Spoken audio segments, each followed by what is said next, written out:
Hello friends, welcome to Sandhya life style. இன்னைக்கு நம்ம இந்த பதிவில் குட்டி முருகரோட அலங்காரமும் அபிஷேகமும் அதுக்கப்புறம் கிராமத்து வாழ்க்கையை பற்றி கொஞ்சம் நேச்சுரல் வீடியோஸும் நான் கலந்து தான் போடுவேன் என்னோட வீடியோவில். எப்போவுமே நான் குழந்தை இல்லாமல் 11 வருஷமாக எப்படி கஷ்டப்பட்டேன் அப்படின்றது எல்லாமே இந்த வீடியோவில் ஷேர் பண்ணுறேன். கடைசி வரைக்கும் பாருங்கள், லைக் பண்ணுங்கள், சப்ஸ்கிரைப் பண்ணுங்கள். கிராமத்துலேருந்து வாழ்கிற என்ன மாதிரி பொண்ணுங்களுக்கு ஒரு வாய்ப்பு கொடுங்க. வாங்க இப்போ வீடியோக்குள்ளே போகலாம். குலதெய்வம் குடியிருக்கிற இடமே நிலைவாசல் தான். அதனால நிலைவாசல் எப்போவுமே மங்களகரமாக கோலம் போட்டு ரொம்ப அழகாக வச்சுக்கணும். அப்போ தான் குலதெய்வம் நம்ம வீடு தேடி வருவாங்க. நான் எல்லா வீடியோஸ்லையுமே சொல்கிறேன், நான் ஏதாவது ஒரு பூஜை பண்ணேன்னா அதுக்கு கதவுக்கு பின்னாடி பள்ளியோ இல்லை செங்கோலவியோ, அதுக்கப்புறமா இப்போ லாஸ்ட்டாக அந்த முருகர் வீடியோ போட்டப்போ கூட குட்டி பள்ளி வந்து எட்டி பார்க்குது சாமி ஃபோட்டோ கிட்ட. அதையும் நான் ஷேர் பண்ணியிருக்கேன். நான் கிராமத்தில் தான் வாழ்கிறேன். கிராமத்து வீடியோவும் கலந்து வரும், உங்களுக்கு பிடிக்கும்னு நினைக்கிறேன். கண்டிப்பாக பாருங்கள் லாஸ்ட் வரைக்கும். இது எங்கள் பக்கத்து வீட்டுக்காரோட கனகாம்பரம் பூச்செடி பார்க்கவே எவ்வளோ அழகாக இருக்குது பாருங்கள். நேச்சுரலாக இந்த மாதிரி நேச்சுரல் வீடியோஸ்லாம் உங்களுக்கு பிடிக்குமா என்னன்ட்டுலாம் எனக்கு தெரியல. நம்ம ஒரே மாதிரி போட்டால் போர் அடிக்கும் அப்படின்றதுக்கோசரம் நேச்சுரல் வீடியோ கண்டிப்பாக நான் ஒரு வீடியோ போடணும்னா அது நேச்சுரல் வீடியோ எடுக்காமல் இருக்கவே இருக்காதுங்க. நான் காமிக்கிற இந்த மாதிரி நிலம்லாம் எங்ககிட்ட இருந்துச்சுன்னா நான் யூடியூப்பில் வீடியோவே போட மாட்டோங்க. இந்த கடலை தோட்டம் மட்டும்தாங்க எங்களுது. அதுக்கப்புறம் இந்த முருங்கை செடி, இந்த முருங்கைக்காய் இதெல்லாம் எங்களோட கை. நீங்கள் எங்ககிட்ட கொஞ்சம் தான் நிலம் இருக்குது. நிறைய நிலம் இருந்துச்சுன்னா கண்டிப்பாக யூடியூப்பில் வீடியோவே போட மாட்டேன். தண்ணி வசதி இருந்துச்சுன்னா விவசாயம் பண்ணியே நான் பொழைச்சிக்குவேங்க. முருங்கைக்காய் பார்த்தீங்கன்னா கொத்தாக காய்ச்சிருக்குங்க. ஒரு வாரத்துக்கு அப்புறம் இந்த முருங்கைக்காய்லாம் எங்கே போச்சுன்னு தெரியல. சுத்தமாக மரமே மொட்டையே காலி ஆயிடுச்சுங்க.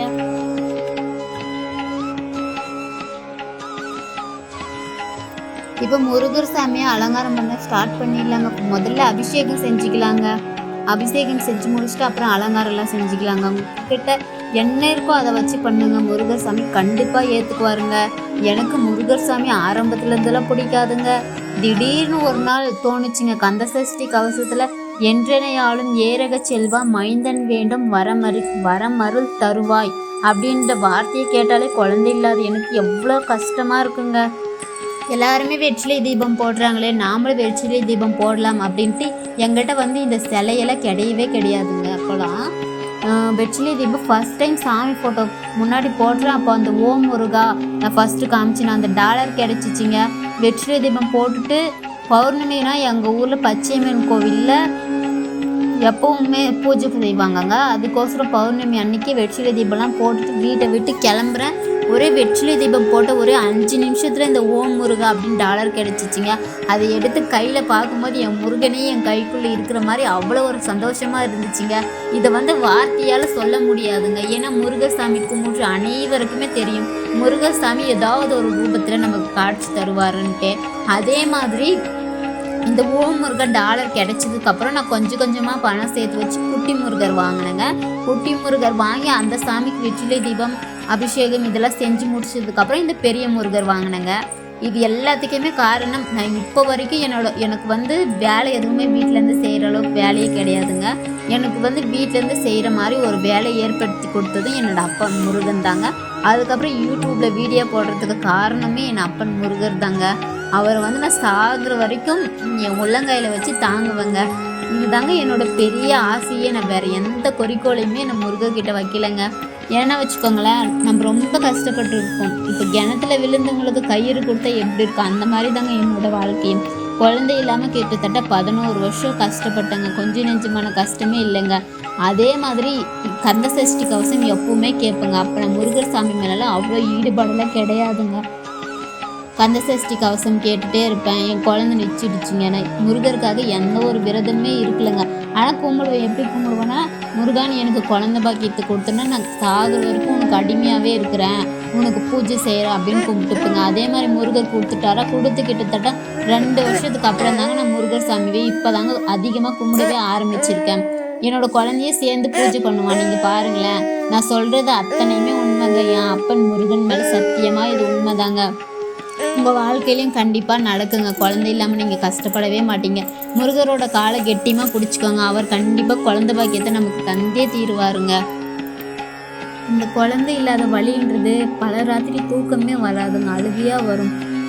சில சமயம் நம்ம எதுக்கு வாழணும், செத்துடலான்னு கூட தோணுங்க. அதை விட மரண வலி, இங்கே வாழும் போதே மரணத்தை அனுபவிக்கிறவங்க இந்த குழந்தை இல்லாமல் கஷ்டப்படுறவங்க தாங்க. கண்டிப்பாக நான் அவங்களுக்காக அப்போ இருந்து இப்போ வரைக்கும் குழந்தை இல்லாத அனைவருக்காகவுமே நான் முருகர்கிட்ட வேண்டிட்டு தாங்க இருப்பேன். ஏதாவது ஒரு கோயிலுக்கு போனால் கூட குழந்தை இல்லாதவங்களுக்கு குழந்தைய கொடு முருகா அப்படின்ட்டு நான் அவரை கையெடுத்து கும்பிடாத வராத நாளே இருக்காதுங்க. ஏன்னா அந்த வலியை அனுபவிக்கிற ஒவ்வொருத்தவங்களுக்கு தெரியுங்க. ஒரு வளகாப்பு ஃபங்க்ஷன் நடந்துச்சுன்னா கூட அந்த இடத்துக்கு போக முடியலனா கூட நான் வீட்லேயே அழுவேங்க. அவ்வளோ துயரத்தை நான் அனுபவிச்சேங்க. இப்போ அதற்கு மேலே நிம்மதின்ற ஒன்று இருக்குங்க. நான் இப்போ கூட என்கிட்ட பண வசதி அதிகமாக கிடையாதுங்க. அப்பயும் நான் முருகர்கிட்ட பண வசதி எனக்கு கொடுன்னுலாம் கேட்கவே மாட்டேங்க. உன் அருளால் பிறந்த குழந்தைய நீயே பாதுகாத்துக்கோ, அதுக்கப்புறம் நான் ஒன்று கும்பிடணும், இதே மாதிரி அலங்காரத்தோடு கும்பிடணும் அப்படின்னு மட்டும்தாங்க வேண்டிப்பேன். எந்த ஒரு பணத்தை குழந்தை பைக்கிட்ட கொடுத்துட்டு உடனே பணத்தை கொடுத்து நான் கண்டிப்பாக இது வரைக்கும் கேட்டதே கிடையாதுங்க. இனிமேல் கேட்க போகிறதும் கிடையாதுங்க. என்னோடய முருகருக்கு அழகழகாக ட்ரெஸ் எல்லாம் போட்டு அழகழகாக பூவெல்லாம் வச்சு தீப ஆராதனையோடு அவரை அமர்க்கலமாக வச்சுக்கணுங்க. இதுதாங்க என்னோட கடைசி மூச்சு இருக்கிற வரைக்கும் என்னோட பெரிய ஆசையே இது மட்டும்தாங்க. கண்டிப்பாக முருகர் சாமி நீங்களும் வேண்டிக்கோங்க, குழந்தை இல்லாத அத்தனை பேரும். நானும் உங்களுக்காக கண்டிப்பாக கடைசி வரைக்கும் வேண்டிக்கிட்டே தாங்க இருப்பேன்.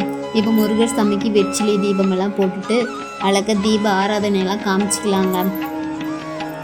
இதுக்கு மேலே எனக்கு என்ன பேசுறதுன்னு தெரியலங்க. நான் வேறு புதுசாக இப்போ தான் யூடியூப் சேனல் ஆரம்பிச்சிருக்கேன்.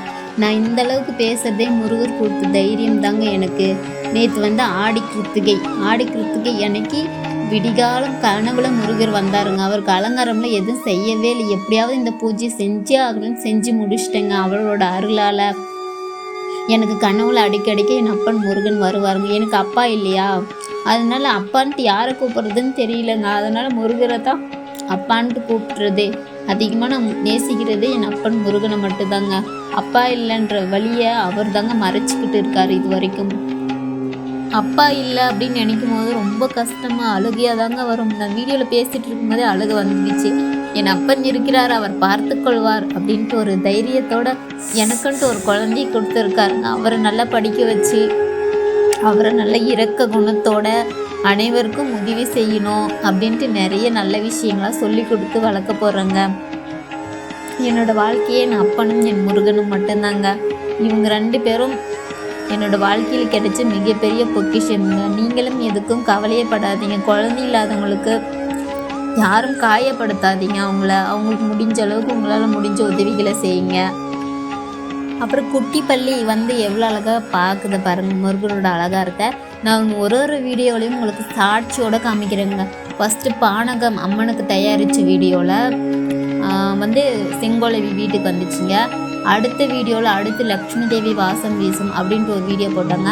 அதில் கதவுக்கு பின்னாடி குலதெய்வத்தோட அருள் பள்ளி இருந்துச்சுங்க. இப்போ இந்த வீடியோவில் குட்டி முருகரை பார்க்கறதுக்கு குட்டியான ஒரு பள்ளி வருங்க. அதே வீடியோவில் காமிக்கிறேங்க. நான் எனக்கு பொய் சொல்லி தான் பணம் சம்பாதிக்கணும் எனக்கு எந்த ஒரு அவசியமே கிடையாதுங்க. நான் அந்த முருகா டாலர் அப்பே கிடைச்சது கூட எங்கள் அக்கா வந்தாங்க, எங்கள் வீட்டுக்காரோட அண்ணாவோட ஒய்ஃப், அவங்கக்கிட்டே எடுத்து காமிச்சேங்க. இப்போதாக்க நான் வெற்றிலை தீபம் போட்டு வந்தேன், உடனே எனக்கு கிடைச்சிருச்சு அப்படின்ட்டு. எனக்கு ஒரு நல்ல விஷயம் நடந்துச்சுன்னா எங்கள் வீட்டை சுற்றி எல்லாருக்கிட்டே சொல்லுவேங்க, உங்களுக்கு இவ்வளோ கஷ்டம் இருக்கா, வெற்றிலை தீபம் போடுங்க அப்படின்ட்டு. ஆனால் யார் அவங்கள ஃபாலோ பண்ணுறாங்களோ அவங்க வாழ்க்கையில் நல்லா இருக்காங்கங்க. நீங்களும் கண்டிப்பாக வெற்றிலை தீபம் போடுங்க, உங்கள் வாழ்க்கை படிப்படியாக முன்னேறிட்டு வரும். அப்புறம் இந்த குருவிங்களுக்கெல்லாம் அரிசி தண்ணிலாம் வச்சுட்டு இதுங்க சாப்பிடலையாட்டுங்க நான் பார்த்துட்டு இருந்தா. இதுங்க நல்லா வயிறு முட்டை சாப்பிட்டு இருக்குங்க. இன்றைக்கி தாங்க வீடியோவில் கிடச்சிச்சு, அதையும் எடுத்து வச்சுட்டேங்க. இதை ஏன் சொல்கிறேன்னா, அந்த தொட்டில் அப்போ தண்ணி இருந்துச்சுங்க. ஒரு குருவி தண்ணி குடிக்க தொட்டில் இருந்து இறந்து போச்சுங்க. அதை எடுத்து புதைச்சிட்டு அப்போ இருந்து குருவிங்களுக்கு ஒரு பாத்திரத்தில் தண்ணி, அரிசி, நெல் இதெல்லாம் போட்டு வச்சுருவாங்க. குருவி, அணில், காகம் விட்டு எல்லாமே குடிச்சிட்டு போகுங்க. இதில் எனக்கு ஒரு மிகப்பெரிய சந்தோஷங்க.